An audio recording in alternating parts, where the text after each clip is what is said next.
どうもこんにちは。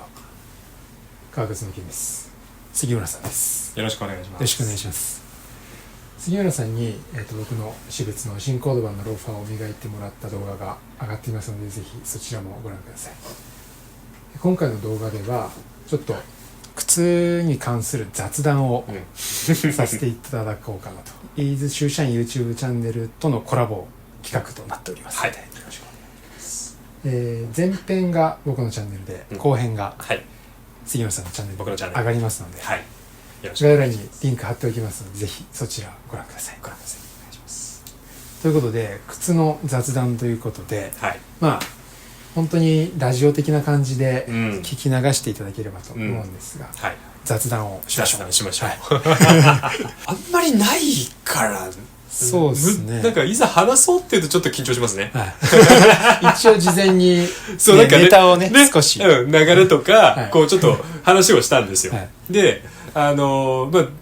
いう話しましょうかなんて言ってたりしてたんですけど、いきますか。さっき考えたやつを、どうしましょうか。その方がいいでしょうね、きっとね。まあ一番最初に聞こうかなって思ってたのが、まあお互いに話してたのが、まあ一番最初に買ったその革靴は何だろうねって言ってたんですよね。じゃあ僕からですか。一番最初はですね、革靴を買おうと思って買ったのは、大学の確か2年だったかなと思うんですけど、大学2年の春ぐらいですねに ABC マートのオリジナルのブランド、ステファノ・ロッシだったかな。1万円ぐらいの懐かしい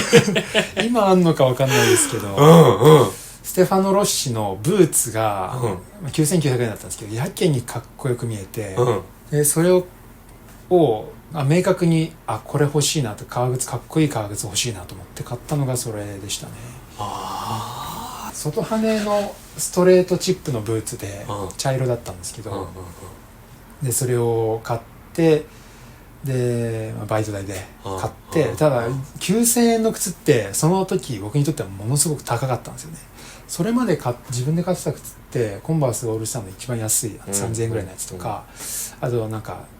シュープラザとか、そういった靴の量販店で売ってるような、2000円とか3000円とか、そういう靴を買ってたんで、9000円ってめちゃくちゃ高いなって思ったんですよね。でもいいブーツ、革の靴が欲しいと思って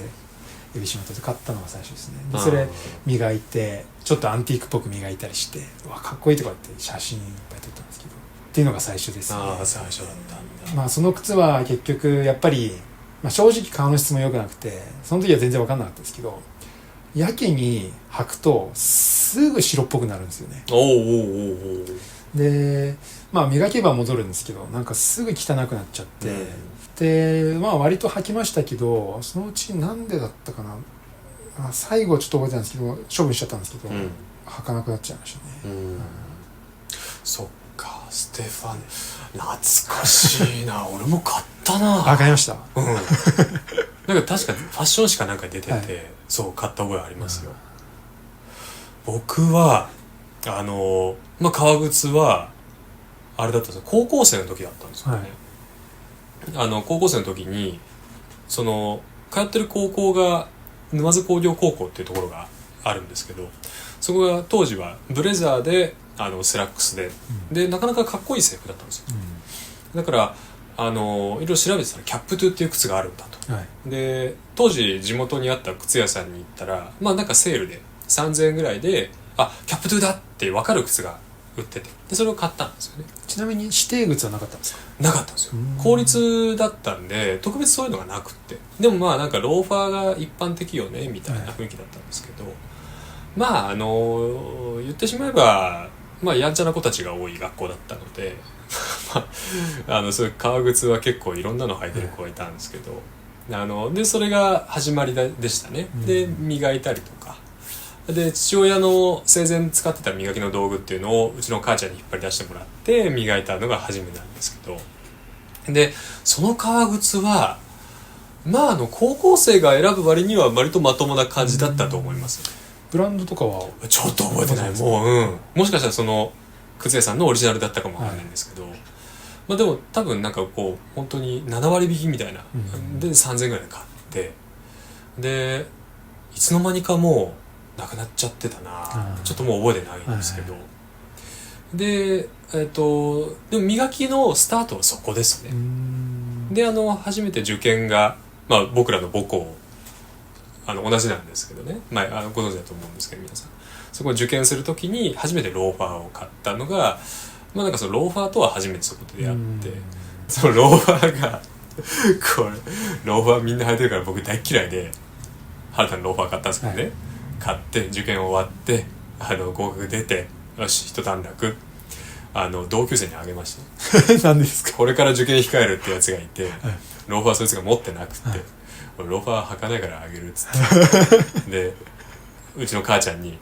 ね、ローファーあげてもいいかなみたいな、履かないだったらあげればみたいな、一応自分の小遣い半分母ちゃんから半分みたいな感じで買ってもらったんですけど、履かないからあげてもいいかなっつって、いいよあげればみたいな、結構不敬だったんですけど、その時母ちゃんその友達にあげて、でその友達今仲いいんですけどね、今でも結婚式も来てくれたし、でそれで受験して受かったよみたいなその後どうだったか分かんないですなるほど。それ受験の時にローファーを履きたいっていうのはあったんですか。なんか高校生だからローファーの方がいいのかなみたいな、本当そういう感じでした。面接ってあるわけじゃないですよね。栄養入試だったんですよ。そうなんですね。そうじゃあそういうイメージもあれかなと思って、でローファーにして、そうなんですね。痛くてもうこれ履いてくの俺みたいな、七五三見てとかって思ってそうそんな思い出がありますね。そうだな、じゃあ僕からちょっとこう新間さんに聞きたいのが、一番最初にこれ磨き屋に来た時行った時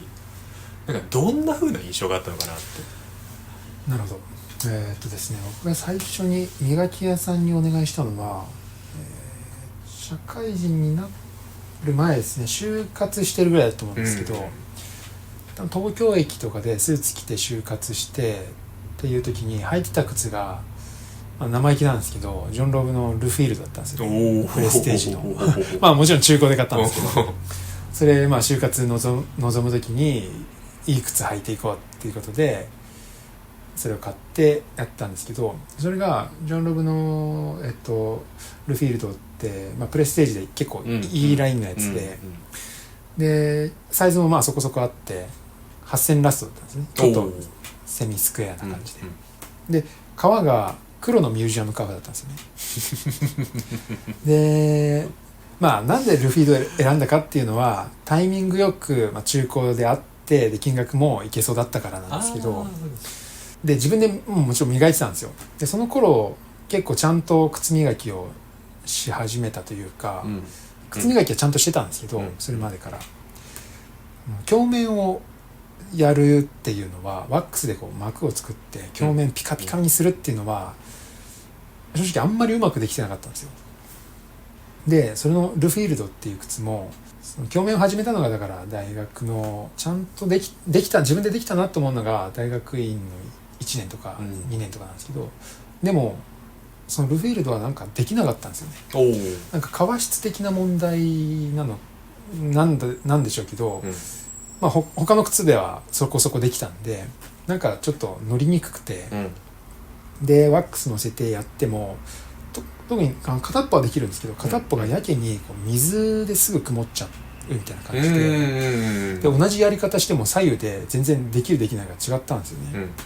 だからこれうまくいかないなと思って、でちょうどその靴を履いて就活してた時に終わった時に東京駅の八重洲の地下にある靴磨き本舗だったに行ってでお願いしたんですよ。プロだったらできるのかなと思って。で靴磨き本舗ってこういう感じで高い椅子に座って磨いてもらうスタイル、履いたまま磨いてもらうスタイルで、それでやったらものの15分ぐらいでもうピカピカになって、すごいなやっぱと思って、でやっぱピカピカ度合いも自分ができたと思ってたのに全然違ったんで、これはすごいなと思って、やっぱり触っただけ、僕が全然できなかったのに触ってこうやって、僕は2時間とか全然やってたんですけど、正直長くやっても意味ないしむしろ逆光だったりするじゃないですか。でそれをちゃんとその一瞬で顔の状態見てこうできるっていうのはすごいなと思いましたね。そっか。何があったんでしょうね。でも確かにな、ミュージアムカーフって磨きにくいんですよ、普通のカーフと比べた時に。で磨けない、なんでかなっていうお客さんが実際多いです、やっぱり。なんかですね、なんか多分僕が一回すごい下手をこいたのからかもしれない。それによって顔の状態が良くなくなったっていうのもあるとは思うんですけど、一部分ですね。ああ、そうなんだ。ダメでしたね。じゃあ本当そこからなんかこう失敗が広がっていっちゃったような感じ。いや、広がるっていうか、そこの部分だけがどうしても乗らないっていうのがあったんですよ。丸くポンと、はい、そうなんだ。そしたら確かになんかこう水含んでなんかこうちょっと毛羽立ちみたいになってたのかもしれないですね。杉村さんは、逆に聞くんですけど、はい、初めてオーダーした靴、どこでオーダーしたのかっていうのは含めて、で受け取るじゃないですか。今まで既製品を買ってきて、でオーダーしたっても最初ビスポークじゃないとは思うんですけど、既製品とはまた違った設計で作られているような靴、どうでした？最初印象として。僕は阪州メーカーさんで作ったんですよ、初めての注文物っていうのは。当時靴磨き屋のくせに黒いキャップトゥを持ってなかったんです、あるっちゃあるんですけど、そのオックスフォード、ザ・オックスフォードっていうのがなくって、ちょっと究極といえば究極じゃないですか、はい、でちゃんとしたものが欲しいなってずっと思ってしまってて、で既製靴でもなんかこうしっくりこないなっていう時に、雑誌のラストあれに載せていただいた時にちょうどハンさんも同時の巻で載られて、その年の4月にファクトリーブランドをご自身で出し始めたっていう時だったんですよね。うわかっこいいなこれみたいな。ハンさんってビスポークなのかなって思ったら、あれ MTO だなって、かっこいいなって思ってて、しばらくしたら DM をいただいたんですよ、はい、トランクショー初めてやるんですけどっていうお誘いから、うわこれもう縁だわってちょっとビビッときたのもあって、ぜひお願いします、遊びに行きますご挨拶行かせてくださいって言って、ハンさんの当時のアトリエに行ったんですよ。僕浅草にあったんです。でその浅草のアトリエに行って初めてそういう注文靴って呼ばれるものを試着した時に、あれなんだろうこれっていう、ちょっと次元が違うぞって、それってあれですよね、そのベースというか、ハンさんが出してるその決まった型じゃないですか、そこから実際調整は入ったんですか？一足目はしなかったんですよ。してよかったんです。でしましょうかって話もあったんですけど、ちょっとデフォルトが欲しかったっていうのもあって、でハンさんはグッドイヤーなので、沈みもある程度はあるかなって、ただハンさんから警告が受けてたんですよ。僕のそんなにそういうのないです。あ、そうなんだ。でも言ってグッドイヤーだしな。あ、わかりました。じゃあこれでお願いしますって作ったんですよ。地獄を見てこれなんですよ、ハンさんが悪くはないですからね、僕が悪いんですからね結果的に今ハンさんの靴で僕4足ぐらい持ってるんですけど 0.5 上げたんですよ、あれはでもそれでももう馴染んだんで、結構ビッタビタですごいぴったりきてて、めちゃめちゃいいんですけど、いい経験しましたね。オーダーっていうとそのフィッティングもそうだけど、カードデザインを選んで自分の好きなものっていうのもあるじゃないですか。そういうとこはどうしたオックスフォードに関してはもうデフォルトのままいったんですけど、2足目からはもう自分の好きなものとかを盛り込んでもらったりとか話聞いてもらって、いざ完成した時にまた違う高揚感がありましたね。俺の求めていたものの増えたみたいなやったぜ感っていうのは。オーダーする前は結構妄想したんですか？結構しましたね、もうニヤニヤしながらでなんでしょう、こう靴ができた喜びと履けるっていうテンションのこうドカンっていうぶち上がりもあったんですけど、その職人さんと仲良くなれたなっていう、なんか人との関わりが密になったなっていう嬉しさもあって、なるほど。その大人になって友人ができるって実際なかなかないじゃないですか、で仕事関係で仲良くなるっていうのはいくらでもあると思うんですけど、なんかちょっとまた違う感触があって、なんかその嬉しさは、確かにオーダーの醍醐味の一つにコミュニケーションそのものっていうのもありますもんね。すごくこう細やかに職人から説明を受けて自分が納得して買うみたいな、そういうとこもオーダーと既製品の違いではあるかもしれないですね。なんかこう買い物を気持ちよくできたとかって確かにあるじゃないですか、その百貨店とか洋服屋さんでもあると思うんですけど、なんかまたちょっと違う、そうですね、快感だな、ときめきかな、なんかちょっとそういうのがあって、オーダーって自分が注文するけど一緒に作るっていう楽しさはこういうことなのかなって、で靴って身につけるものの中で結構特殊じゃないですか。合わせないと本当にダメだし、まあスーツも確かにそうですけど、なんかでもちょっと違うかなって思ってて、でスーツってダメージはないじゃないですか、外傷的な。靴ってちょっとあるじゃないですか、だからより深い話をしないとまとめられないし、特に大きいものを着る場合は、服は別にいくら大きくてもまあ大丈夫だけど、靴大きかったら歩けないですからね。で調整効かないじゃないですか、最後。そういう意味でなんかまたちょっと違う関係構築ができるなって、それはなんかこうなんでしょう、靴を作るっていうことでしかって言ったら大げさかな、でもなんか特別な感情がありますよね。そうなんか、そういう特別感は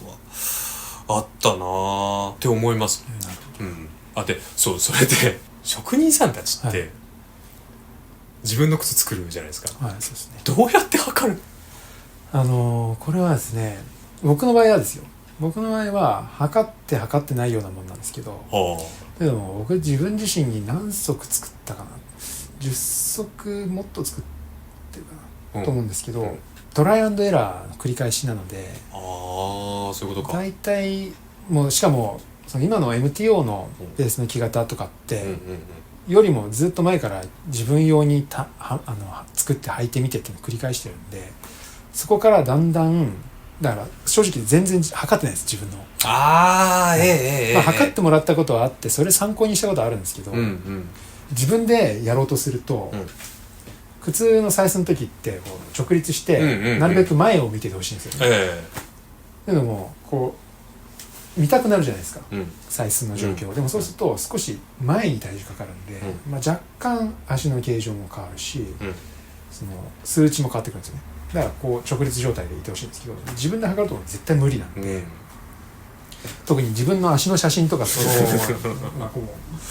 体をねじらないと無理で、そうすると足の形絶対変わるんで、無理なんですよね。だから自分の場合は測ったというよりは、ずっともうなんとなくで作ってきたやつから、ここがこうだな、ここがこうだなっていうのの繰り返しによって今自分の着方ができてるぐらいな感じですね。そうなんだ。なんかこうやってみるじゃないですか、自分で。これやりすぎたなみたいな、やっぱあったりしたんですか？ありますね。ちょっといっぱいありますね。しかもこれ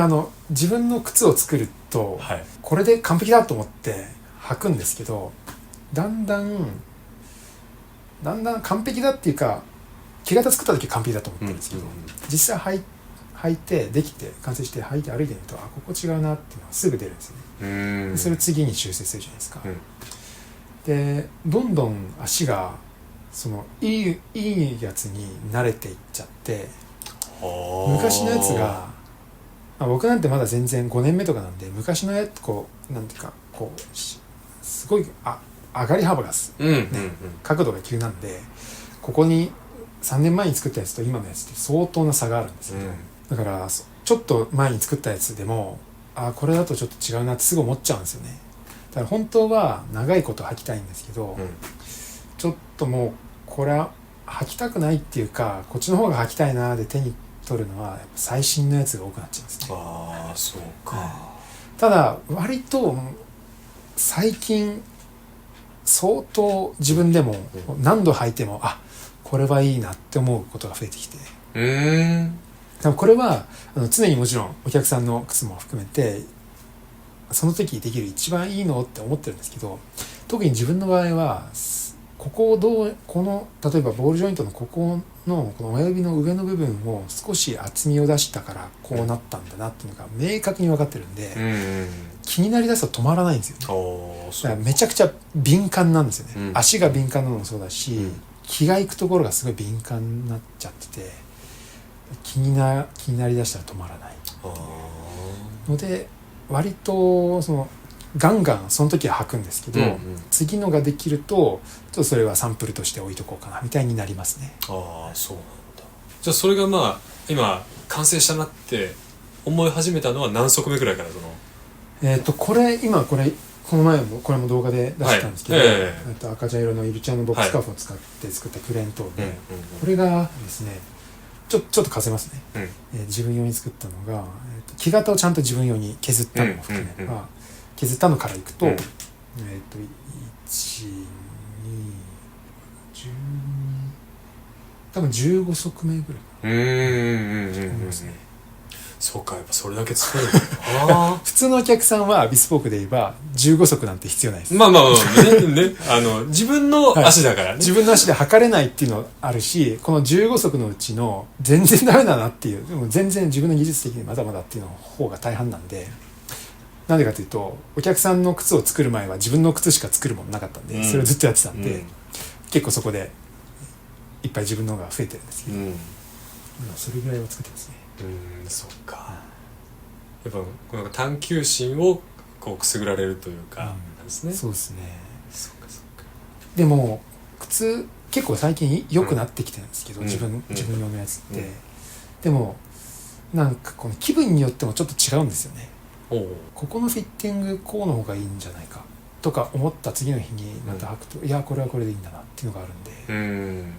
で、やっぱり正解は一つじゃないんだろうなって気はします、ね。ああ、そういうことか。この靴だったらこう、みたいな感じ。そうもあるし、その時の気分もあるし、ちょっとルーズがいいとか、今日はすごくタイト気分だとそうか、そういうことか。もあるし、もちろん素材違いもあるし、スタイル違いもあるしで、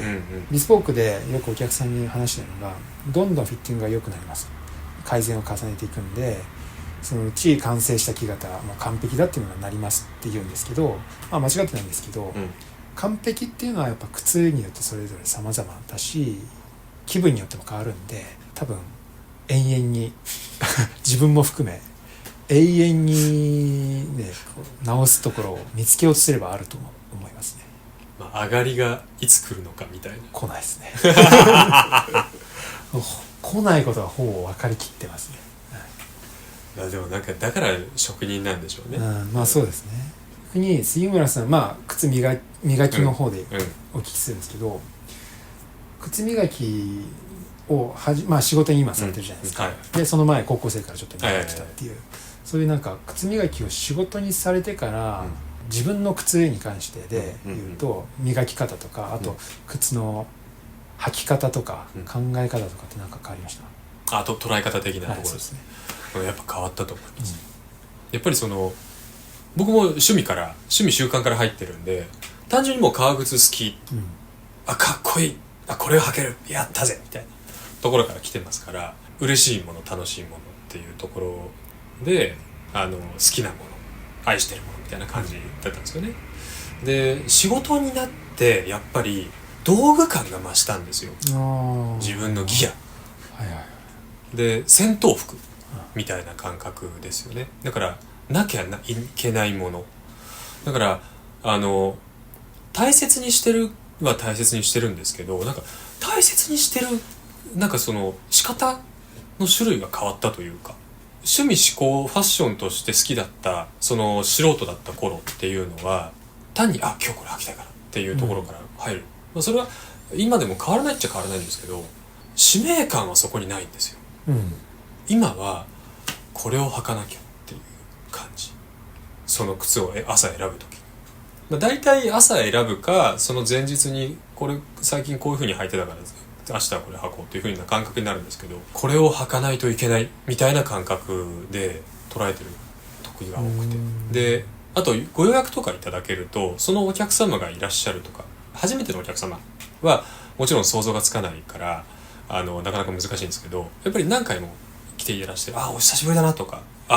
常連様だとかって分かるじゃないですか、そういう時は結構そういうのも含まれて選んだりするんで、やっぱそういう意味でちょっと捉え方変わったのもありますし、あとなんだろうな、そう大切にしなきゃっていう感覚だよな。なかなか言い方が難しいんですけど、より酷使しなきゃっていう、靴としての革靴としての使命を全うさせなきゃみたいな。なるほど。自分がご自分が磨くそのサンプルでもありますもんね。そうですね。だからこう実験台でもありますけど、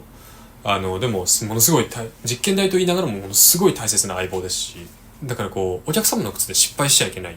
のがあるので、自分の靴がやっぱりそうなってくるんですよね。でも何をやったらダメになるかっていう予測はできてるんで、そこまではもちろんやっぱいかないんですけど、そういう脳の実験的なところっていうのは靴に対してじゃなくて原皮にやったりするんですよね。で結果が得られればそこでまた自分の靴で試してみて、でお客様の靴でやるかやらないかみたいなのを判断するんですけど、なんかそうですね、ちょっとこう、捉え方は変わったかな。だから申し訳ない、ちょっと耐えてくれっていう感情が増えた部分はあります、間違いなく。そうですね、僕も自分の靴履くそのコレクションしてた作る前っていうのは過保護っていうわけではないんですけど、傷はつかないように気をつけたし、その履く場所、今日は傷つきそうだからこの靴やめとこうかなとかってあったんですけど、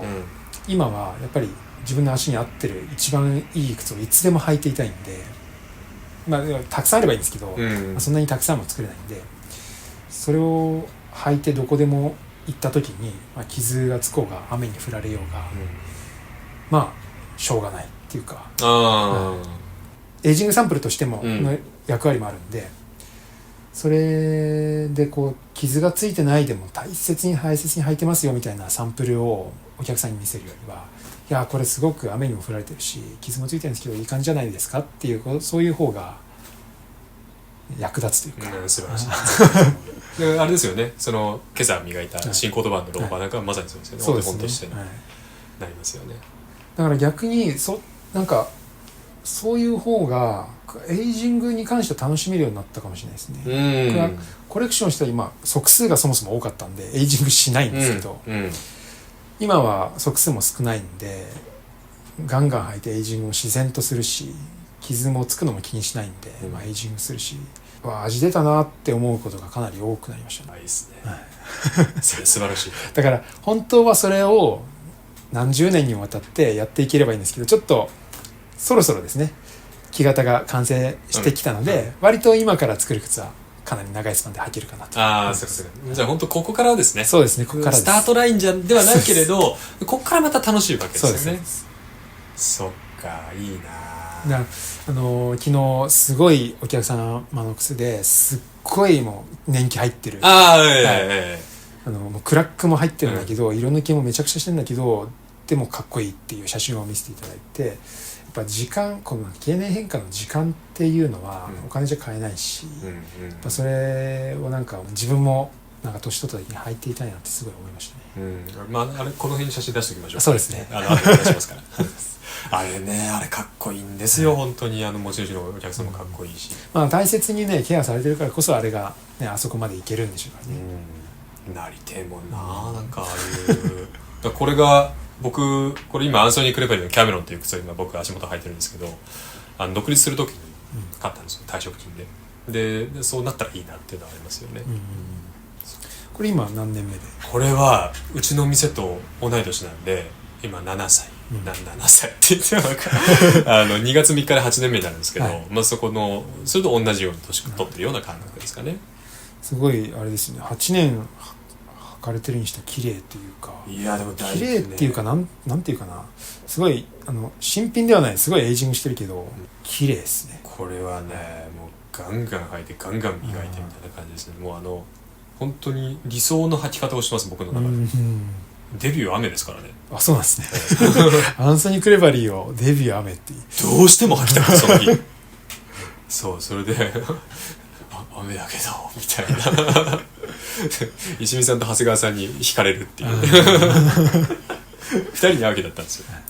そういうことですね。そういうのもあってで阪急百貨店の柴崎さんにお会いする日だったんですけど、イベントがあって、どうしても履きたくて強気っすねって言われてちょっと嬉しかったんですけど、カバ昨日と変わってますね。確かにな、独特だからな。オールデンって昔5万円で買えたんだよとか、ジョンロブって8万円だったんだよみたいな。ロブの話をしたからにはイヤーモデルの話もちょっとしたいですね。でその前のやつが好きですね。